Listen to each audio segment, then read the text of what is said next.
LSU is preparing a $125 million offer for Lane Kiffin. $125 million. Would you pay Lane Kiffin $125 million? I mean, I think it's a lot of bread, dude. That is a lot of money. Yeah, it's a lot of money. I think though that more than the total, it's it's what's the buyout look like? How many years? What are you? What other comp stuff is included? If it's mostly about the money and not as much about other perks, then I guess I get it. But like I said, I think that this is largely a situation where someone needs to come in as a heavy hitter, and that's what this is. Hey, we're going to come in with a lot of money. We're going to make it very clear just how much we want Lane Kiffin, and we're going to hope that that's enough to lure him away from Ole Miss. I mean, because that's what it has to be, especially from LSU's side. I mean, you come in with a $17 million offer, let's say, per year. That's not really that doesn't really inflict fear and still fear in anyone, but if you come in at 20 plus, now it's like, all right, these guys aren't playing around, dude. That's a serious offer that we're gonna have trouble competing with. I am told that would be a 6-year offer for $20.8 million per season, and he would have full control of the football department. That's good money, dude. How do you say no to that? And if you're Florida, you can't really match that. Can the University of Florida go $21 million for Lane Kiffin? That doesn't seem likely. That does not seem likely at all. I don't know, man. I would agree, but then I'm like, well, in today's day and age with boosters and donors and all these people that surround these programs, like if you get the right guy in the room that motivates some people, anything's possible when you're talking about billionaires and millionaires, dude. Anything, bro. Like that is a lot of money. It's a want to conversation. Like, yes, Florida wants Lane Kiffin, LSU wants Lane Kiffin, but now I believe LSU has done the right thing here and gotten in front of it. Hey, we were the first to offer you. We're, depending on what Florida comes up with, we're also offering you the most. Like, come be the coach. Come do this. And if you're Lane Kiffin, you cannot do anything until you know what Florida's offering you. And by extension, Ole Miss. I mean, hell, Ole Miss, you can't tell me Ole Miss isn't prepared to up the number. But look at Florida. If you don't get Lane Kiffin, where do you even go? Where do you even go? And this is why I continue to ask, is there a significant fall off? Are we lacking quality head coaching candidates in college football? I tend to think we are, because if you go from Lane Kiffin and you miss on Lane Kiffin at Florida, I would assume your first phone call is going to be Brent Key. Jeff Brom allegedly is close to an extension at Louisville. So I maintain that Eli Drinkwitz at Missouri should be the number 1A candidate for every open job. And I have to think, to me, I don't know that Brent Key's done enough at Georgia Tech to justify him being where he is. I think that is a real question. And if Auburn hires, and let's just do the math, I think Auburn's number 1 candidate is probably, I would have to think John Summerall or Lincoln Riley. I think USC is going to do everything they can do to keep Lincoln Riley, and they have the assets and resources to win. And so I have to assume Auburn's number 1 candidate is John Summerall. Okay, so then if we say John Summerall's taking the Auburn job, let's say Lane Kiffin goes to LSU. I think Florida has to go all in on Lincoln or Eli Drinkwitz, and I think it has to be Lincoln Riley, because I think Lincoln Riley is a significantly more attractive candidate just on recruiting alone than is Eli Drinkwitz. Not that Eli's a bad recruit. I mean, look what he's done with Perbula, and look what, like, he's put talent in the NFL. He's got talent on that roster, but not at the level that, I mean, Lincoln Riley has had a quarterback everywhere he's ever been every year. And again, I just ask you, did you see, and I will ask every week, have you seen what he's doing with Jaden Mayava? I think I've asked that every single Monday or Tuesday on the show. You look at what Lincoln's doing with Jaden Mayava. You look at the way he's tuned him up. You look at the way he's improved. You look at the way that they lead the Big Ten in offense. Can you imagine Lincoln Riley at Florida with all of the Florida money, with the Jordan money, with the new influx of revenue that comes from the swamp renovation, like all of that money? And you just hand that to Lincoln Riley. You give him a GM that he was willing to work with. Dude, the talent alone in the state of Florida makes him the ideal candidate for that job. And I think, so again, I go back, right? Because if we look at the names that we've heard about for Penn State, I haven't really heard about any big names at Penn State. You just haven't. If it wasn't Matt Rule, contract extension, then they immediately allegedly pivoted to Cignetti, contract extension, off the table.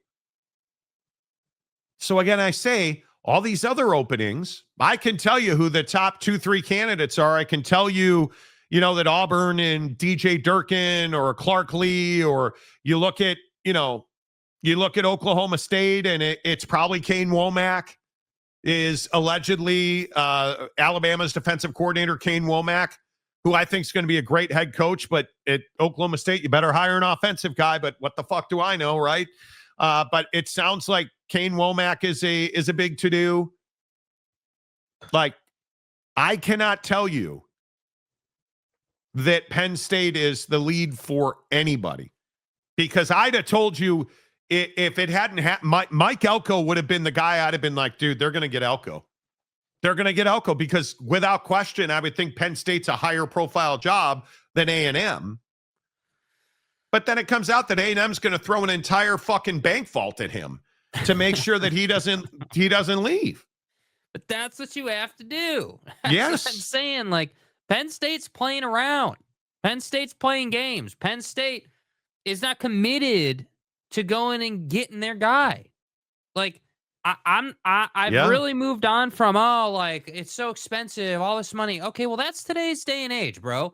Like, if you're not willing to go out and cough up 20 a year to get your guy, you're not really trying to win a ball game, dude. You're not trying to go to the promised land.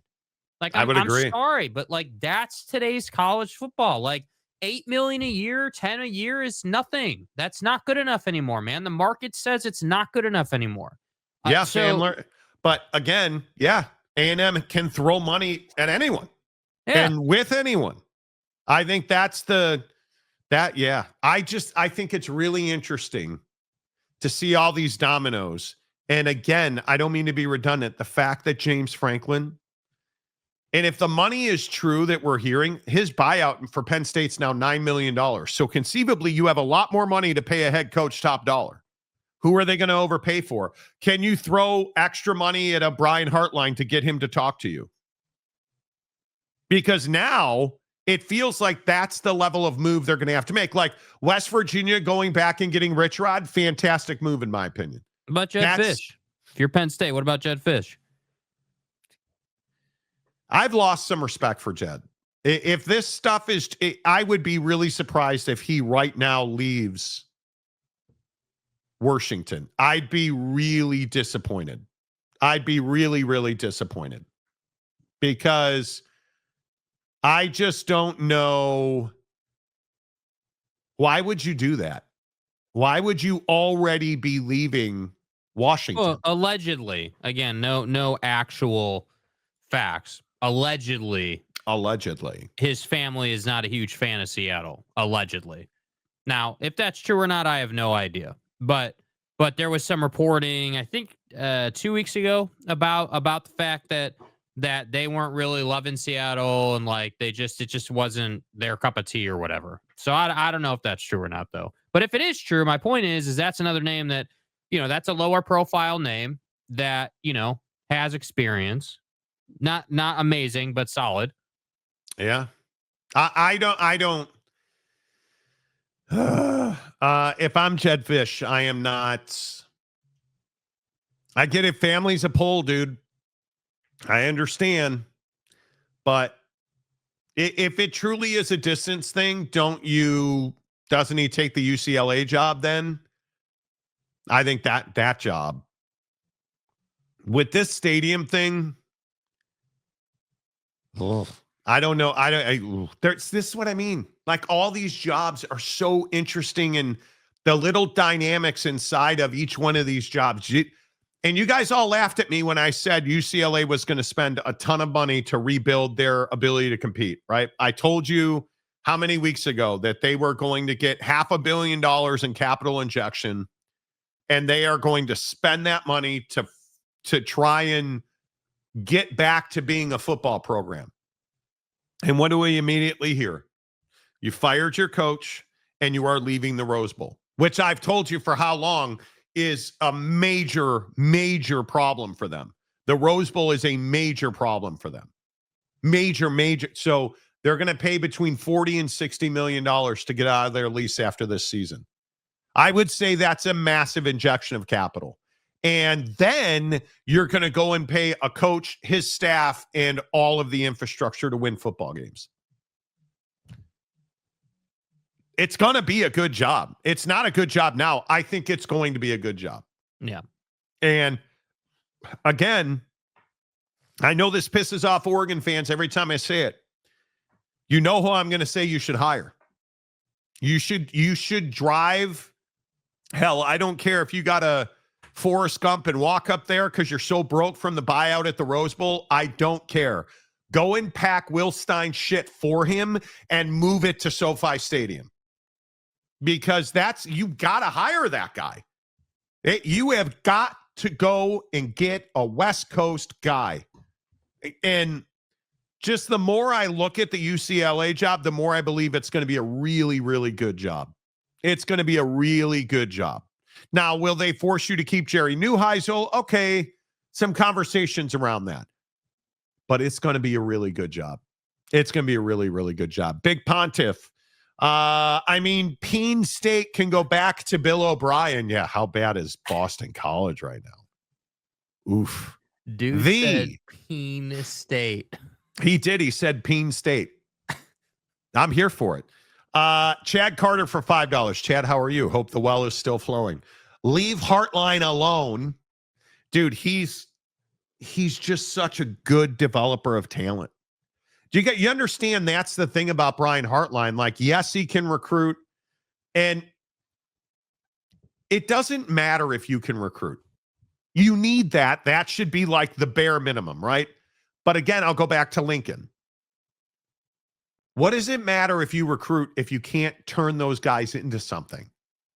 If you bring King Miller to Los Angeles and he is not a stud running back for you, what does it matter? If Jaden Mayava transfers to USC and never plays, what does it matter? If you want to recruit and develop talent, go hire Brian Hartline, because I think he might be the best in the country right now. Because Chad and every other Ohio State fan that watches this show, I don't have to tell you guys. Look at the talent he's brought in and look how well they grow. Look at their development every year. Look at how well coached the wide receivers. Look at how cohesive the offense is. Look at the way it Ohio, like I was watching their game this weekend because I happen to be a sadistic quarterback lover. And Sayan looks fine, by the way. Everybody was saying, oh, he broke his ankle. Shut up. He looks fine.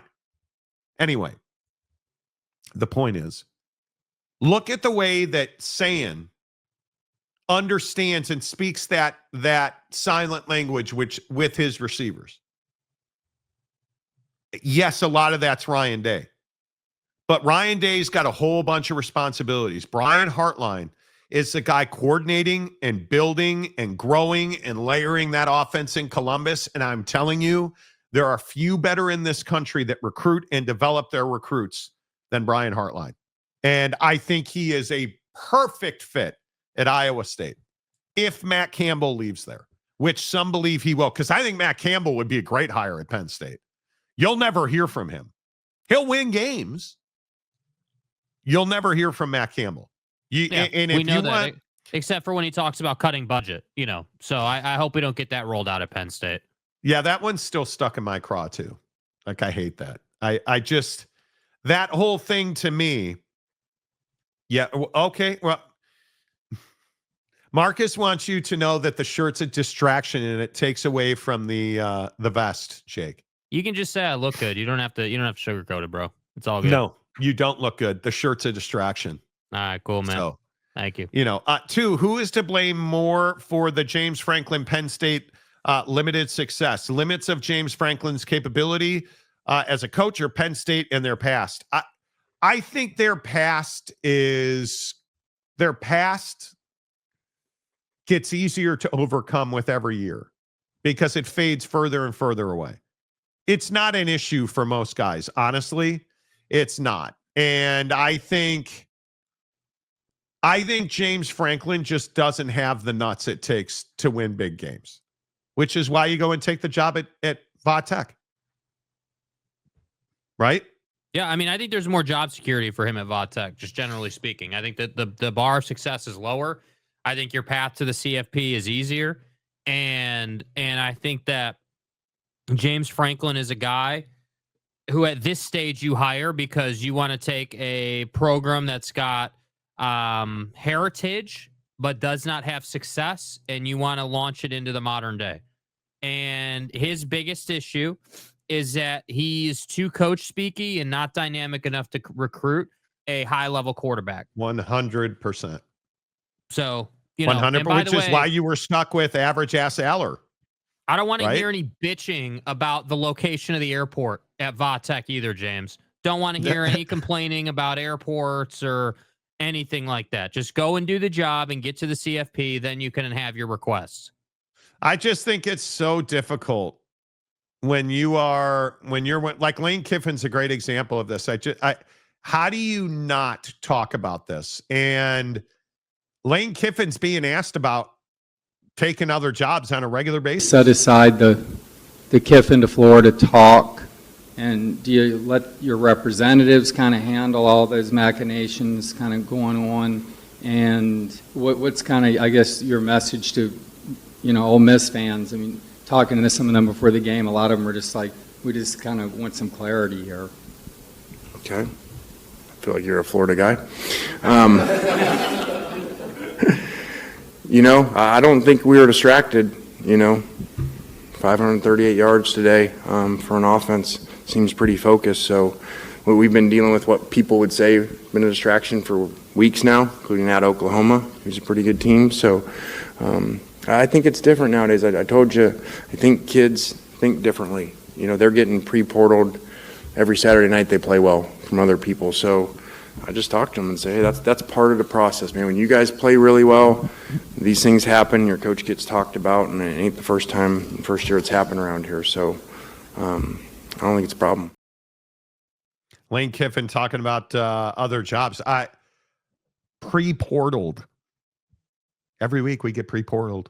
It's a great term. You do, true. and he's doing the same thing. And if you're not, you're missing it, right? Like you've got to go recruit kids from everywhere, from every corner of the country, from the Iraq, you name it, everywhere. You have to go and recruit kids. The Iraq. Thank you. You have to go and recruit, even from Afghanistan, right? Like you have to go and you got to go and recruit kids. And I think it's really tough to be one of the guys on those lists. Chewy Gonzalez, bro. You got to be hungry, man. And not to cut you off, but I think here's a trend. Coaches who aren't hungry enough to go out and get big time quarterbacks are no longer employed. So might want to take notes. Hey, if you look around college football, all those guys that still have jobs, let's see. So Lincoln Riley, Dan Lanning, some guy named Kirby Smart, some guy named Ryan Day. By the way, the guys who are struggling, and again, we'll get to Arch, but Sark trying to figure it out at Texas with the O-line and the quarterback and the wide receivers. Like, you That gotta was have all not that his dialed fault, in, bro. dude. That Yeah, was I'm not saying it You're was his such fault. a dick. I'm not saying it was his Jake fault. hates Arch Manning, and he loves There's to just. no escaping. He loves it. Sark, he loves to hate him. bro, at the end of the season, I want accountability for the fact that you did not do a good enough job recruiting your O-line and your wide receiver room Thank you. after the CFP run against Arizona State. Because Arch is playing better, but when he has no one to throw to and he's running for his life against a defense that somehow you buffoons questioned on Friday, I just look around college football and I say, yeah, you know what? Like, you can't be a one-sided football team. You can't have 11 passes from Arch Manning that should have been caught that were either dropped or incomplete. 11. Including and what that at means, least 3 of them that should have been touchdowns. That means 11 throws that were incomplete were on the frame of the wide receiver. If he'd have been, because he was, what was he, 27 of 43 or something like that. If let's say I'm right, and he completed 27 passes, I think is pretty sure. 38 of 43. They win the game. They win the game, and we can sit here and we can go round and round. And I'm happy to put a foot on your throat, jerk. Sucking a ding dong. It wasn't Arch's fault. He has to be better. There's no question. But I am telling you now that when I look at Steve Sarkisian, he is the prototype. Hell, I would even look at Kirby Smart. Look at how good Gunnar Stockton is. How good was Gunnar Stockton in this game? Yeah. Gunnar Stockton was really good. I would agree. Kirby has won. And I'm not going to sit here and say that Sark is yet the blueprint. He needs to prove he can win at the highest level still. He has to win. That's the only thing. Yeah. And I say the only thing. It's a huge hole in his resume. Yeah. And I think that there's a lot on the line. And I think that, again, I was mentioning timing earlier with Lane. If you, let's say that, and it's not going to get announced publicly, right? So expectations. But let's say that Lane Kiffin doesn't privately make it known where he's going before the CFP. You're taking a risk, dude. You're taking a huge risk, because at that point, if you flame out in the CFP and don't win a game, now people are going to ask questions, because nobody's forgotten why Penn State fired James Franklin.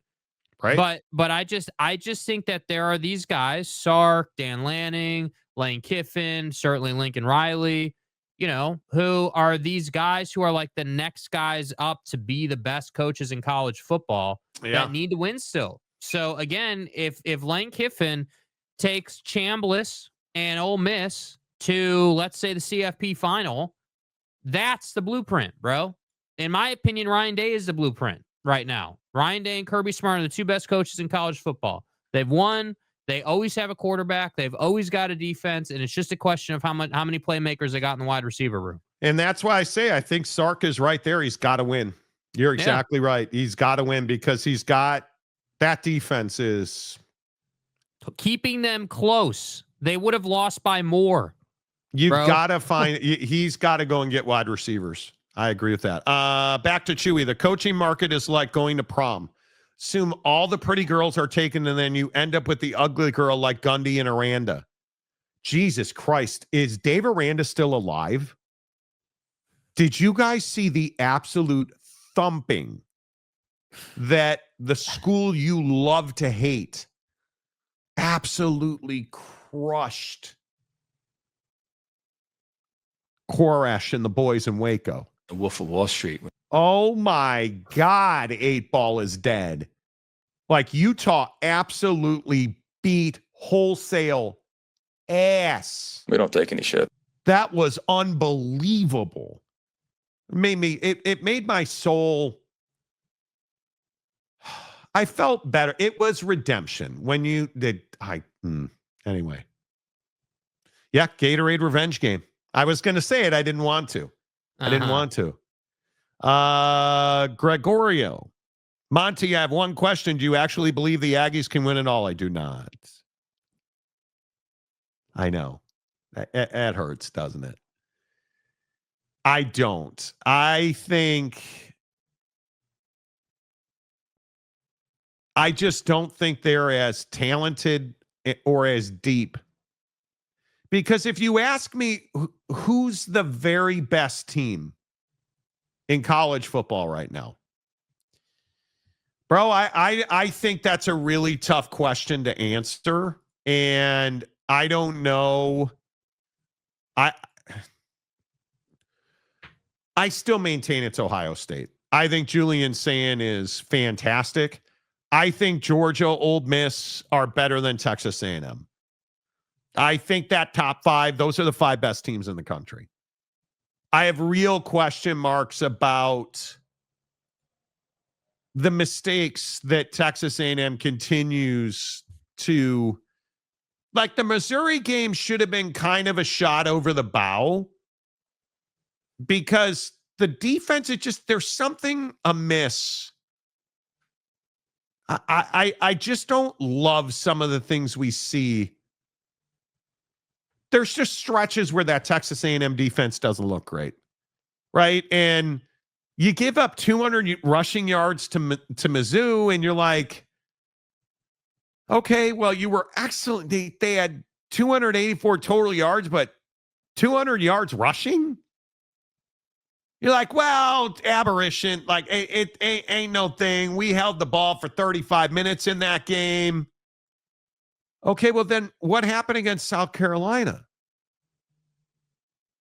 Well, Monty, yeah, South Carolina had the ball for 29 minutes. You had it for 30. And you gave them every opportunity they needed to stay in the game. And if South Carolina doesn't commit a couple of really stupid penalties, does Texas A&M lose that game? I think they do. But they didn't. I think they did, but they didn't. But they did. There's just some flaws in it that I don't love. Yeah, I think that part of it too is it's just the grind of the season. You know, I don't disagree with that assessment, but I mean the reality is they put up 30 on you in the first half. Like you didn't show up in the first half, and I anytime it's that lopsided in the first half of a game, I'm not looking at anything statistical. That is you as a team not showing up and not just not being ready to play. Well, and I think, but I also think when you have a guy like Marcel Reed, he's really good. He is really, really good. But these 5 right here are the 5 best teams in the country. I don't have any doubt about it. I think what Lane Kiffin's doing at Ole Miss is nothing short of spectacular. I think if Gunnar Stockton's going to play the way he played against a really good Texas defense, they can win the whole damn thing.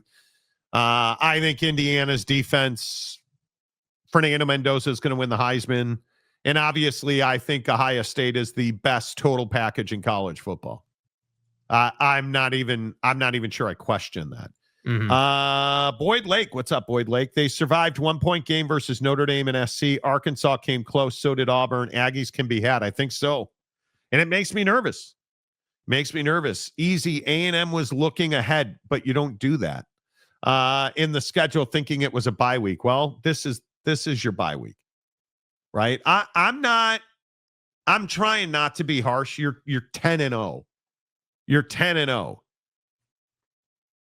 You better go to DKR and win that game because you'll get derailed by Georgia, because I think Georgia is a really, really good football team. And if you're Ole Miss, my opinion is Ole Miss is in the catbird seat. They're right now not in position to play for a conference championship. And you've got Mississippi State, 1 game left on Thanksgiving. You're in the catbird seat. They're in great shape. They should be 11-1, surefire. Almost no doubt Ole Miss is going to the college football playoff, right? Yeah, no question about it. Yeah. D-Rock, poor timing. Those lower schools should be scheduled in early parts of the season, not as an extra bye week for your starters towards the end of the season. Totally agree. South Carolina thought the game was over after half because they got ran out of town. They really did. They really did. King of Thailand, I am here, boys. Give me the fuck off tour. I was very surprised Saturday. What? Wait, what? Yeah, you can just go ahead and leave. You just, Got anything you to say? Quite frankly, fuck you. Yeah, go to the beach. Go to the beach. Go to the beach. Hey, let me satiate you, okay? Let me do you a favor because we're gonna retread what your ass head coach had to say about this game. But this is a must-win for this team when it comes to something. Absolutely not. It is not an ACC game. I'm glad you brought that up. It's not an ACC game. I gladly get beat 103 or 110 to 10 in that game. They can put 100 up on us as long as we win the next two after that. But again, our focus is on Notre Dame and getting as many wins as we can. Man, wow. Jake, you're insane, dude. What do you mean Notre Dame's going to beat the piss out of Pitt? Oh, wow, dude, man. Ran all over your ass, beat your ass into the ground on defense. Sorry, dude. Man, I know, God, this vaunted Pitt team that I should just be shaking in my boots, Monty. Okay. All right. Nice, dude. Nice. And I'll see you in Valhalla. Please. We don't take any shit. Notre Dame, our mother. Poser ass And team. I mean, listen, I just I told you guys that they were going to blow out Pitt. I told you we're the best team in the country.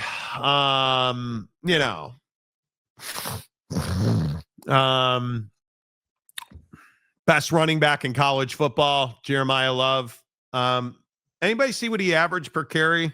I don't seem to remember. I want to say it was 37 yards a carry or so. Oh, it's 6.4 for 147.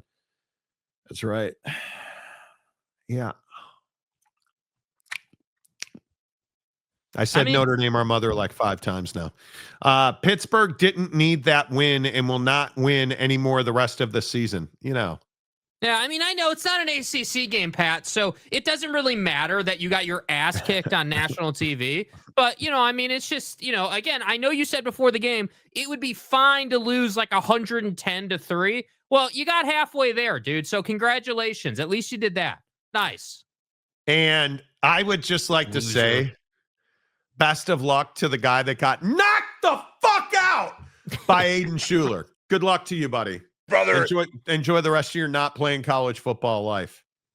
See, I know I don't know ball if you read the comments section on this show. I don't know anything. But what happens when Aiden Schuler decides not to play the ball, but he plays the man? Wow. Thoracic Incredible. injuries occur. He was incredible. I thought Tay Johnson was incredible. The interception with the pick six. Some guy Mason Heinzel shit himself as a true freshman. Thanks for coming. Missed you when you were out of the game. It felt good. Marty don't know ba exactly. Yeah, can you please play the drop? Are you confused? I've only said Notre Dame, our mother, like 7 times. Notre Dame, our mother. This isn't about Notre Dame. This is about Pitt being Yes, no, it's not. talking It's too much, dude. it's always about Notre Dame. It's always about Notre Dame. Venice Parade. So effing Pitt could not win the one time I wanted them to win. Just another reason to hate them. Why are you rooting against me? Yeah. Yeah. Thank you very much. Marcus says, play the goddamn drop, Jake. Don't you know your job? Yeah. And then he says, Apparently know not, your role and shut your mouth. Yeah, I mean, I know you're a TV executive, and so now you can call for drops, and I get Know it. your role and shut your mouth. I get it, bro. I get it. By the Florida or way, LSU. if you're gonna poll go ahead. Kansas City Chief drops, they might want to win some ball games at some point. Now that we're talking about ass teams on the program.